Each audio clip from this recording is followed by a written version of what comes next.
Iran, Israel और USA की जंग थमने का नाम नहीं ले रही है। एस्केलेशन घंटे के हिसाब से बढ़ती जा रही है। नए प्लेयर्स गेम में कूदते जा रहे हैं और जर्मनी ने भी अपना इंदिया दे दिया है कि वो इसराइल के साथ खड़ा है, अमेरिका के साथ खड़ा है और स्पेन ने ये इंदिया दे दिया है कि हम कहां खड़े ये तो पता नहीं, लेकिन हम इसराइल के साथ कम से कम नहीं खड़े। ये जितनी इंफॉर्मेशन जंग की होती है ये फौरन नहीं आती, इसलिए एनालिसिस फौरन नहीं आता। यहां पर आपको यह समझना चाहिए कि इसने मारा, उसने मारा, ये गिर गया, वो गिर गया। दीज आर टैक्टिकल इंफॉर्मेशन और ये टैक्टिकल इंफॉर्मेशन ऑलरेडी ऑनेस्टी के साथ, वेरिफिकेशन के साथ मैं और मेरी टीम्स आपके लिए फेसबुक पर, इंस्टाग्राम पे स्टोरीज पे कवर कर रहे हैं। यहां पर इंपॉर्टेंट यह है कि हम ये समझें कि जो आज मुसलमानों को नाहक है, इतना बड़ा मसला और सबसे बड़ा सवाल, वो सबसे बड़ा सवाल यह है कि आज नौजवान पूछता है, मेरे पास मैसेजेस के अंबार लगे हुए, ईमेल्स आपकी थमने का नाम नहीं ले रही हैं और सवाल सिर्फ एक है कि हमें क्या करना चाहिए। मैं कितनी बार पिछले इन 6 सालों में वीडियोस बना बनाकर आपको एक बात समझाता गया हूं। अगर आप पहले से फॉलो कर रहे हैं, आप ये बात ऑलरेडी जानते हैं कि हमें लीडर से ज्यादा हमें मुफक्किर की जरूरत है कि कोई रास्ता तो दिखाए कि हमने जाना किस तरफ है। और यहां पर ये इंपॉर्टेंट है कि हम ये समझें कि ये जंग क्यों नहीं थमेगी, क्या वजह है, ईरान से ऐसी क्या गलती हुई है, ईरान का ऐसा क्या लेना देना है, ऐसी कौन सी प्रोफेसीज है जो ईरान को रोकती हैं। सो एक एक डिसेप्शन को अनकवर करना जरूरी है। ईरान की जंग को मैंने अपने कंटेंट में हर दफा ये कहा है कि ये आपके ईमान की जंग है। मुझे नहीं पता, ऑनेस्टली मुझे नहीं पता कि आपको मैं क्या बताऊं कि आपके रोंगटे खड़े हो जाएं। 2 बातें आपको बताता हूं और वो 2 बातें सुनकर लिटरली आपके तन बदन में आग लग जाएगी। Peter Hegseth, secretary of war United States of America, जिन्होंने कितनी कॉन्डिसेंडिंग बात की है इस्लाम के बारे में, और ऑलरेडी मैंने आपको कल की वीडियो में बताया था। क्या आपको पता है कि पीटर हेग्सेथ के जिस्म पर क्या टैटूज बने हुए हैं? इनके जिस्म के ऊपर टैटू है जिसमें लिखा है God wills it, God wills it. ये रेफरेंस कहां से आता है? ये रेफरेंस आता है क्रूसेड से, सलीबी जंगों से। इनके जिस्म के ऊपर मैथ्यू 10:34 का रेफरेंस है और मैथ्यू 10:34 में लिखा है कि I did not come to bring peace but a sword. अब यहां पर यह समझने की जरूरत है और आपको क्या लगेगा, क्या और जानेंगे कि आपके होश उड़ जाएं। क्या आपको नजर नहीं आता है कि कैसे इमीडिएटली अमेरिका में डिपार्टमेंट ऑफ डिफेंस से डिपार्टमेंट ऑफ वॉर बना दिया गया है?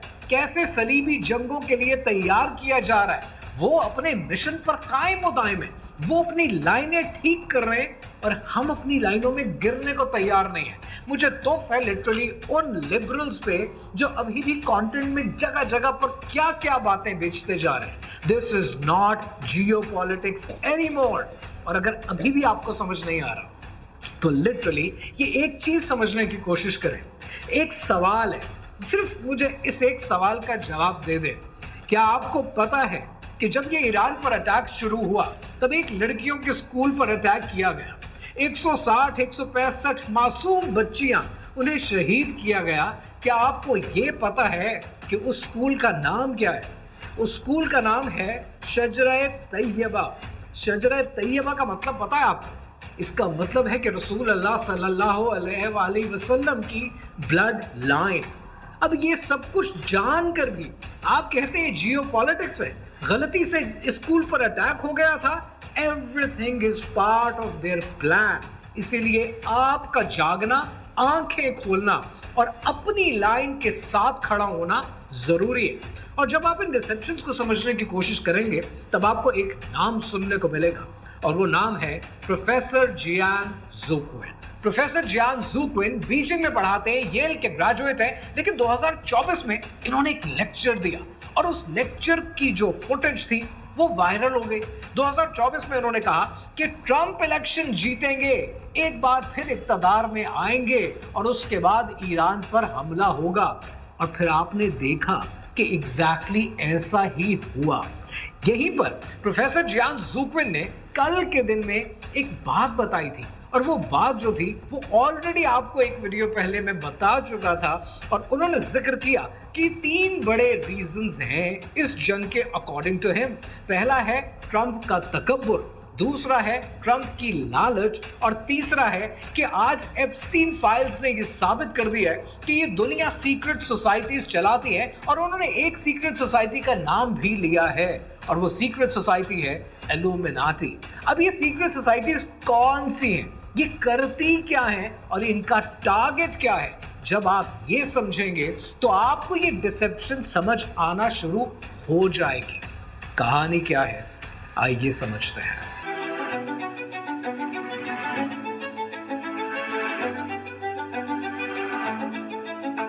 ये कहानी शुरू होती है सन 1540 के स्पेन में। इग्नाटियस ऑफ लोयोला ने एक ऑर्गेनाइजेशन बनाई। इस ऑर्गेनाइजेशन का नाम रखा सोसाइटी ऑफ जीसस यानी जेसुइट्स। ये ऑर्गेनाइजेशन ऑफिशियल पर्पस ये रखती थी कि ये एक क्रिश्चियनिटी मिशनरी है, इनका काम दीन फैलाने का है, लेकिन दर हकीकत ये दुनिया का सबसे पावरफुल इंटेलिजेंस नेटवर्क बना कन्फेशनल के थ्रू। जब बादशाह, वजीर, बैंकर्स इनके पास आते थे तो अपने गुनाह कबूल करते थे। वो गुनाहों का डेटा इनके हाथ लग जाता था जिससे ये किसी को भी ब्लैकमेल कर सकते थे। सन 1773 में पोप ने इसे ऑफिशियली बंद कर दिया, जेसुइट्स को बंद कर दिया गया।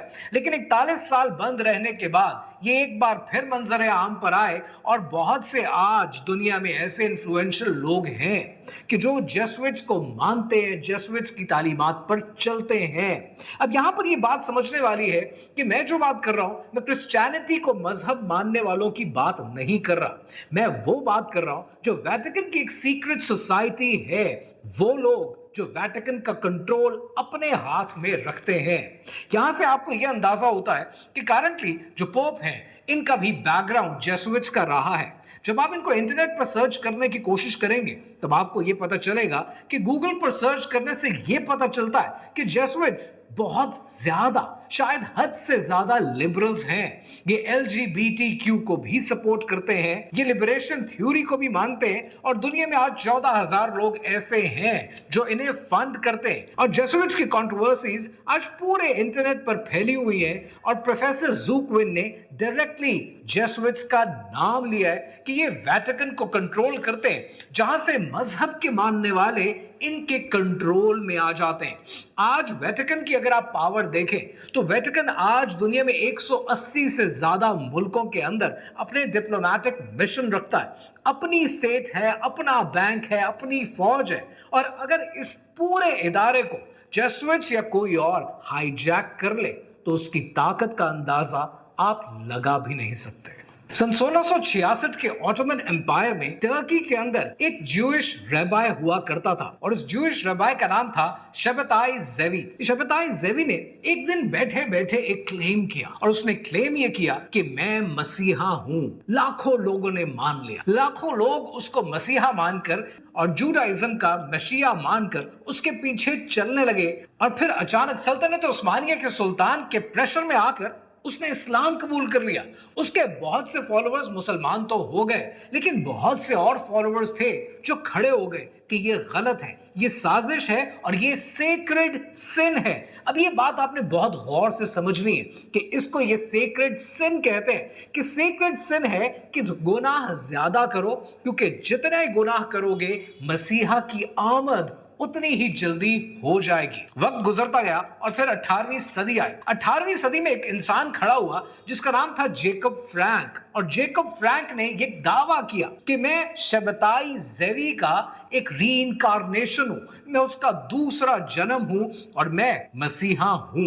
उसके इस क्लेम के आने के बाद उसने एक सोसाइटी बनाई जिसका नाम था एंटी रैबानिकल फ्रैंकिस्ट और यहां से सबैटियन फ्रैंकिस्ट का आगाज हुआ। अब यहां पर एक सवाल है कि जेकब फ्रैंक की तालीमात क्या थी, क्योंकि अगर आपको उसकी तालीमात समझ में आ गई तो जो कुछ आज आपके सामने इस पॉलिटिक्स के अंदर हो रहा है, जो गिलाजत आपको एप्स्टीन फाइल्स में नजर आती है, ये आपको समझ में आना शुरू हो जाएगी। जेकब फ्रैंक उसने नियो कार्पोक्रिएशन का आगाज किया, यानी प्योरिफिकेशन थ्रू ट्रांसग्रेशन। वो ये कहता था कि जितने ज्यूइश लॉज हैं इनको डेलिबरेटली वायलेट करो, क्योंकि जितना वायलेट करोगे उतनी जल्दी मसीहा, मेन मसीहा, बड़ा मसीहा आएगा और हमें इस अजाब से बाहर निकालेगा। लिहाजा उसने क्या किया, उसने गंद और गिलाजत लोगों की जिंदगी में भरना शुरू कर दी 18वीं सदी में। और वो कहता था कि रिचुअलाइज्ड ऑर्जीज होनी चाहिए। वो कहता था, लोगों को प्रमोट करता था कि बाप बेटी के साथ सेक्स करे। इस किस्म की गिलाजत थी जो कि शायद इस वीडियो में मैं आपको बयान भी नहीं कर पाऊंगा। शायद उसके सामने आपको एप्स्टीन फाइल्स भी कम नजर आए। ये गिलाजत इसने इंट्रोड्यूस की और फ्रैंकिस्ट दुनिया में पैदा हो गए, जिनका सिर्फ एक मकसद है कि सेटनिज्म के अंदर रहते हुए जितनी गिलाजत दुनिया में शामिल कर सकते हो करो, ताकि मसीहा आए। प्रोफेसर जियांग ज़ुक्विन ने सेबास्टियन फ्रैंकिस्ट का डायरेक्टली नाम लिया है और वो ये कहते हैं कि आज ये फ्रैंकिस्ट मॉडर्न डे इसराइल को कंट्रोल करते हैं। आपको क्या लगता है, ये नेतन्याहू की शक्ल है कि ये फैसले करेंगे जंग में जाने के? कोई तो है जो इनकी डोर खींचता है और इनको उस मकसद पर लगाता है जहां पर सिर्फ डिजास्टर है और तबाही है, किसी एक साइड पर नहीं बल्कि दोनों साइड पर। और यही सेटनिज्म का बुनियादी मकसद है। प्रोफेसर जियांग ज़ुक्विन ने एक नाम और लिया और वो नाम है अमेरिका से रिलेटेड, यानी एक ऐसा इदारा जो अमेरिका का नेशनल सिक्योरिटी अपरेटस को चलाता है, और वो नाम है फ्री मेसन्स का। अब फ्री मेसन्स को समझने से पहले डॉलर बिल को समझते हैं। 1794 में जब पहला डॉलर मंजर आम पर आया तो आप क्या देखते हैं? आप देखते हैं कि उसके ऊपर एक पिरामिड है, पिरामिड के ऊपर एक आंख है और मेसोनिक सिंबल्स आपको देखने को मिलते हैं। एट द सेम टाइम 1787 के अंदर जब पहला constitution United States of America का लिखा गया तो 13 आउट ऑफ 39 लोग जो इसके सिग्नेटरीज बने वो कौन थे? वो फ्री मेसन्स थे। और उन फ्री मेसन्स के बारे में आप इंटरनेट पर सर्च कर सकते हैं, जिनमें जॉर्ज वॉशिंगटन है, बेंजामिन फ्रैंकलिन है, थॉमस जेफरसन है। ये सब मेसोनिक सिंबल्स की और मेसोनिक सर्कल्स की पैदावार हैं। इसके अलावा आपको ये देखने को मिलता है कि एल्बर्ट पाइक, जो कि इनकी लीडरशिप में 19वीं सदी में कहीं टॉप पर थे, वो अपनी किताब मॉरल्स एंड डॉगमा में क्या लिखते हैं? ये किताब छपी थी सन 1871 में और वो लिखते हैं कि जो टॉप लेवल है वो एलोकेटेड है लूसीफर के लिए, जिसके लिए आप आउज़ुबिल्लाहि मिनश शैतानिर रजीम पढ़ते हैं। अब यहां पर एक और सोसाइटी का भी नाम आता है और वो नाम आता है बोहेमियन ग्रूव का। अभी मैं बोहेमियन ग्रूव के बारे में ज्यादा बात नहीं करता, इसको आप इंटरनेट पर सर्च कर सकते हैं और आप देख सकते हैं कि यूएस प्रेसिडेंट्स की एक लंबी लाइन है जो इनके मेंबर्स हैं और साल में एक बार बोहेमियन ग्रूव मिलती है जंगलों में, जहां पर एक 40 फुट के उल्लू के बुत के आगे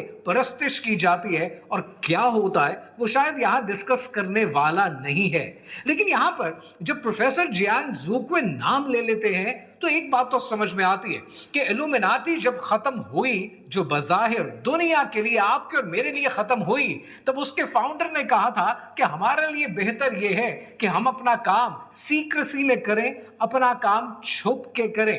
और आज आपको यह समझ में आता है कि इल्यूमिनाटी के नीचे ये 3 नाम आपको सुनने को मिलते हैं, कि जिसमें जेसुइट्स हैं, कि जिसमें फ्रैंकिस्ट्स हैं, कि जिसमें फ्री मेसन्स हैं। तो फिर एक सवाल आपके जहन में उठना चाहिए और वो सवाल ये होगा कि अगर जेसुइट्स हैं और उनके पास वेटिकन का कंट्रोल है, फ्रैंकिस्ट्स हैं और उनके पास इसराइल का कंट्रोल है, और फिर तीसरे लेवल पर यूनाइटेड स्टेट्स का कंट्रोल फ्री मेसन्स के पास है, तो ये तीनों आपस में जुड़ते कैसे हैं? इन तीनों सीक्रेट सोसाइटीज को आपस में सिर्फ एक धागा जोड़ता है, बल्कि धागा भी नहीं, सिर्फ एक लफ्ज जोड़ता है और वो लफ्ज है रॉथस्चिल्ड। अब आप इसे रॉथस्चिल्ड कहें कि रॉथस्चाइल्ड कहें, ये एक फैमिली है। सन 1917 के अंदर ब्रिटिश गवर्नमेंट एक खत लिखती है। ये खत किसी हुकूमत को नहीं, किसी इदारे को नहीं लिखा जाता, ये खत एक बैंकर को लिखा जाता है और उस बैंकर को ये लिखते हैं कि हम चाहते हैं, यानी हमारी हुकूमत ये चाहती है, ब्रिटिश गवर्नमेंट ये चाहती है कि फलस्तीन के अंदर एक होमलैंड बनाया जाए ज्यूइश का, ज्यूइश लोगों का, यहूदियों का, और ये खत लिखा जाता है रॉथस्चाइल्ड फैमिली को। और उसके बाद फिर आपने ये देखा कि वहां पर क्या हुआ, कैसे इसराइल के नाम पर एक फेक स्टेट मार्जे वजूद में आई। एडमंड डी रॉथस्चाइल्ड सन 1880 की दिहाई में उन फैमिलीज को फंड किया करता था कि जो फलस्तीन में आकर आबाद होना चाहें। कि जितनी प्लानिंग आपको नजर आती है, ये एक दिन की प्लानिंग नहीं है। ऐसा कुछ नहीं है कि जून 2025 में फैसला हुआ कि ईरान पर अटैक मजीद करना है और फिर फरवरी 2026 में अटैक हो गया। They have been working on their mission for a longer period of time. और उसकी वजह यह है कि ये सेटनिस्ट हैं और शैतान के साथ राब्ते में रहते हैं, शैतान के हुक्म पर अमल पैरा होते हैं। आपने ये देखा कि ईरान के अंदर जब अटैक शुरू हुआ तो पहला काम क्या हुआ, जिस पर लिटरली रोंगटे खड़े हो जाते हैं और अफसोस होता है कि मुस्लिम ममालिक इन चीजों को देखते क्यों नहीं है, हमारी हुकूमतें इस पर बोलती क्यों नहीं है कि ईरान पर पहला अटैक बच्चियों के स्कूल पर हुआ और 160 या 165 बच्चियां शहीद की गईं। और यही आप एप्स्टीन फाइल्स में देखते हैं कि कुर्बानी हमेशा वर्जिन बच्चियों की दी जाती है और उसके बाद इनकी ये गिलाजत का आगाज होता है। यहां पर यह बात समझनी जरूरी है कि रॉथस्चाइल्ड फैमिली वो फैमिली है कि जिसने इसराइल को यह कहा कि हम सुप्रीम कोर्ट की, इसराइल की सुप्रीम कोर्ट की बिल्डिंग बनाकर देंगे एज अ गिफ्ट, लेकिन इस शर्त पर कि उस बिल्डिंग के डिजाइन पर हमारी हुक्मरानी होगी, हमारा कंट्रोल होगा। बिल्डिंग के डिजाइन के बारे में कोई कुछ नहीं बोलेगा। और वो बिल्डिंग बना दी गई। जरा कभी गूगल करके उस बिल्डिंग को देखिएगा, आपको दो चीजें नजर आएंगी।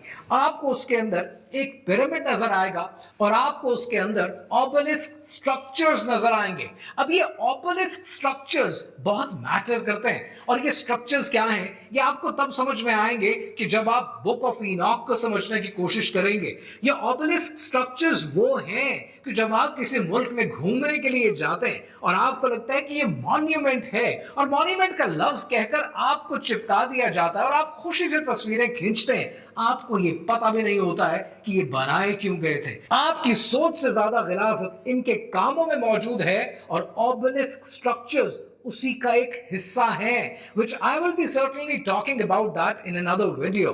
यहां पर यह समझना जरूरी है कि रॉथस्चाइल्ड फैमिली ने बैंक ऑफ इंग्लैंड को कर्जा दिया, बैंक ऑफ इंग्लैंड का आगाज किया, अमेरिका में फेडरल रिजर्व का आगाज किया। और अगर आपको लगता है कि चाइना इनसे पाक है तो जरा ये जाकर देख लें कि बैंक ऑफ चाइना में इनकी इन्वेस्टमेंट कितनी है।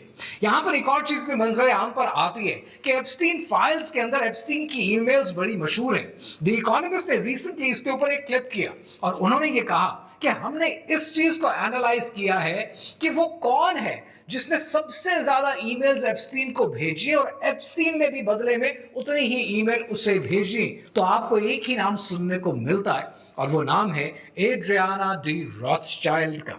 ये लोग वो हैं कि जो मेहनत नहीं करते, ये सूद के कारोबार पर चलते हैं, ये आपसे सूद नहीं चाहते हैं, ये सेंट्रल बैंक्स को एक्वायर करते हैं और सेंट्रल बैंक्स को अपने जेरे निगरानी लेकर आते हैं। ये स्केलेबल बिजनेस करते हैं। अगर आप थोड़ा सा इनके बारे में पढ़ने की कोशिश करें तो जब नेपोलियनिक वॉर्स हो रही थी तब right of information of the war इन्होंने हासिल करने की कोशिश की और तब उस जमाने में कितने 100 साल पहले की मैं बात कर रहा हूं, तब नेथन रॉथस्चाइल्ड ने कहा था कि मैंने सिर्फ इस एक इंफॉर्मेशन की वजह से 20 मिलियन फ्रैंक्स तब कमाए हैं। तो सोचो आज उसकी वैल्यू क्या बनती होगी। यहां पर आपने ये समझना है कि दुनिया में सिर्फ एक इलाका है जहां पर आप मुंह उठाकर नहीं जा सकते।